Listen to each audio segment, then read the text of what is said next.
Price Lord. இன்றைய கர்த்தருடைய வார்த்தை ஏசாயா 44 அதிகாரம் 22வது வசனம்.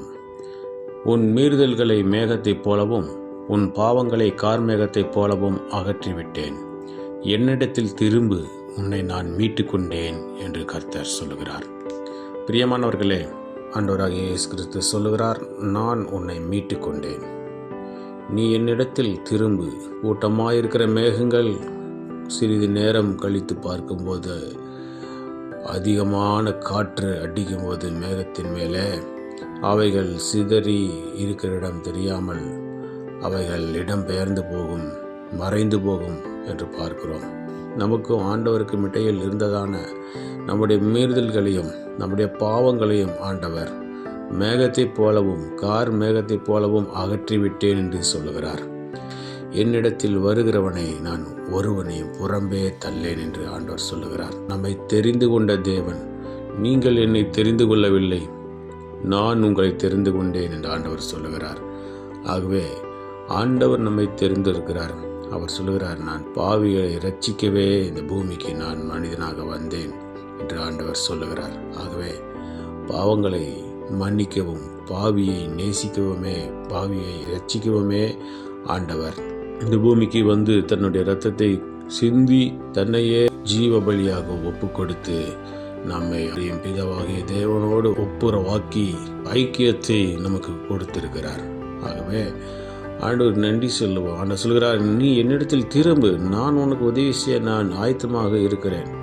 உனக்கு எனக்கு இடையில எந்த ஒரு தடையும் இல்லை. நான் ஏற்கனவே உன்னை மீட்டு கொண்டேன். என்னுடைய இரத்தத்தினால் உன்னை மீட்டு கொண்டேன். என்னுடைய ஜீவனை கொடுத்து உன்னை மீட்டு கொண்டேன். எதற்கும் நீ கவலைப்படாதே, அஞ்சாதே. என்னிடத்தில் வருவதற்கு நீ எதற்கும் பயப்படாதே, வெட்கப்படாதே.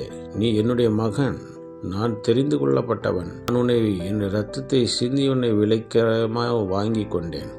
நம்மை அன்பாய் அழைக்கிறார். ஆண்டவரிடத்தில் மனம் திரும்புவோம்.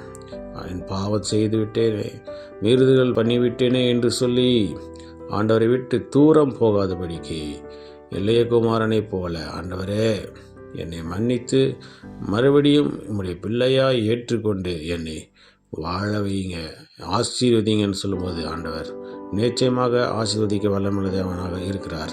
ஆண்டவர் இப்பொழுது இருக்கிறதை காட்டிலும் இன்னமும் அதிகமாக உங்களை ஆசீர்வதிக்க வல்லமையுள்ள தேவனாக இருக்கிறார்.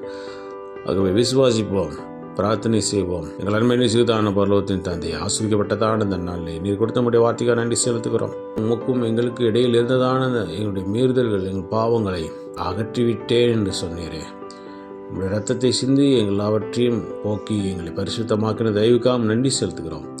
அதே போல நீர் மறுபடியுமாக சொல்லுகிறேன், என்னிடத்தில் நீ திரும்பு, உன்னை நான் மீட்டு கொண்டேன். என்னிடத்தில் வருகிறவனை நான் புறம்பே தள்ளுவதில்லை என்று சொல்லியிருக்கிற உங்களுடைய வார்த்தையின்படி நீர் யாரையும் எளியவர், ஏழை, பணக்கார, பாவி என்று பார்க்காதவர். ஆண்டவரே, திரும்புகிற ஒரே பாவி நிமித்தம் பரலோக ராஜ்யத்தில் மிகுந்த சந்தோஷம் உண்டாகும் என்று நீர் சொல்லுகிற வார்த்தையின்படி ஆண்டவரே, நாங்கள் மனம் திரும்பி உம்முடைய சமூகத்திற்கு வரத்தக்கதாக எங்களுக்கு கிருபையாளர்களை தந்து நாமத்தை மயப்படுத்துங்க. இந்த நாளில் நாங்கள் செய்கிற வேலைகள், தொழில்கள், படிப்புகள், ஊழியங்கள், போக்குவரத்துகள் எல்லாவற்றிலும் உடைய கரம் கூட வந்து பெரிய காத்து செய்து நாமத்தை மயப்படுத்த வேண்டுமாய் எங்களுக்கு ஆப்பாடுவிட்டு இயேசு கிறிஸ்துவின் நாமத்தின் மூலமாக கேட்டுக்கொள்வரே எங்கள் ஜீவனுள்ள நல்ல பிதாவே. ஆமேன், ஆமேன்.